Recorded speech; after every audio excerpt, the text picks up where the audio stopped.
Yung mga mata mo, pag-ingatan mo yan ha. Pero mas maigi na rin bulag ka.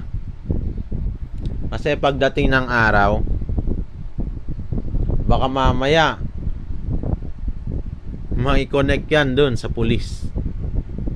Pag na-connect yan sa pulis, alam mo na. Kasunod nun, bala. Ang kagandahan ng bala, ano siya eh. Alam mo yung parang hinlalaki mo lang, yung nakapackyo. Yan ang ano ng bala. Sa loob niyan, pulbura. Pag yan lumabas sa baril, sugi.